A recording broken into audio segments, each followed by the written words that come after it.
Hey guys, Akiva here from the holy city of Jerusalem, welcoming you to our kitchen. We're going to do a little experiment tonight about water use.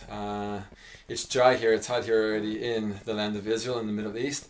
The rains aren't coming down right now, and we have to think a lot more about water.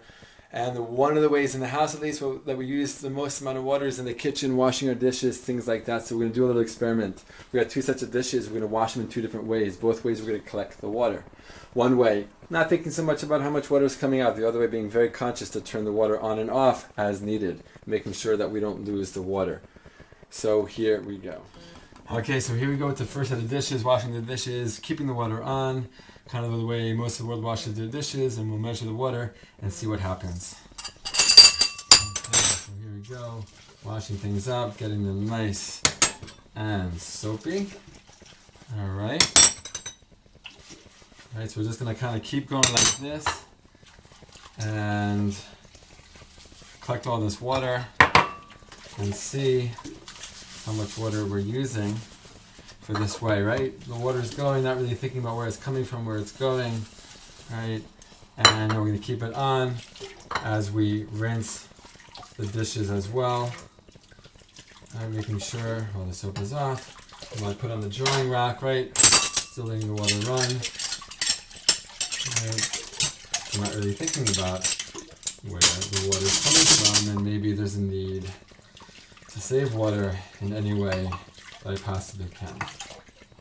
So here we go. Alrighty. Here we go. Here we go. Alright, so we got all those dishes cleaned, and we turn off the water. We're going to measure it, and we'll be right back. Okay guys, we're back. So that filled up basically this entire bowl. I already emptied it. That was 20 gallons. I'm sorry, 20 gallons. 20 cups of water for the first way. 16 cups to a gallon. We'll do the math after. That's basically a gallon and a quarter though, that we're talking about. All right, now we're going to do the second set of dishes in a very different way. Right, we'll turn on the water just as needed, right, to get them wet so we can get a good soaping of them. Right, we're not sacrificing hygiene, cleanliness. We're just trying to save a little bit of water on the way. Right, so you see we're soaping them up the same way as before. We're just turning off the water. At first it's a little hard, like, oh my god, I have to do it all the time, like, right? But just like anything else, once we start doing it, we get totally used to it, and it's really no big deal. Okay, so now we're going to rinse them off, and of course, a lot of how much water we use has to do how much, how strong we put the water on, right? So I'm turning the water off between rinsings when I don't really need it, right? We can have it stronger, right, or softer. Obviously, the lower the water is on, it's going to take a little bit more time, a little bit more patience, but maybe when we have that time, we're in the mood, we can do that. Okay? We just have one more bowl. I'm just being sure to turn things off when we really don't need the water. So I don't know if you saw that on the first video, but basically with that first stack of dishes, the entire bowl was filled, and that was the 20 cups. You see here, this cup, not even half. We'll take another pause, we'll measure it, and then we'll do it. Alright guys, so the results are in. The first way, not thinking about how much water is coming out, use 20 cups of water. That's 1.25 gallons of water.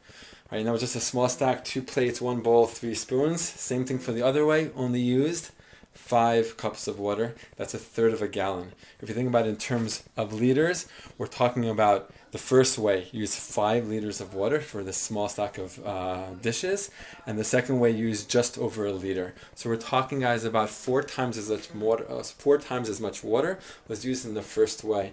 Right? And again, multiply that by dishes and dishes, day after day after day. We're talking about a serious amount of water. So we can keep that in mind. Maybe that will affect the way we do dishes tomorrow, the next day, and so on.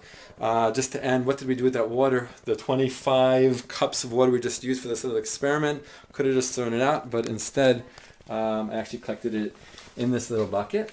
And I'll be honest with you, it's not something I do in my personal life. It's something I'd like to start to do, but you can use that water in so many different ways. It's got some soap in it, but it's not bad.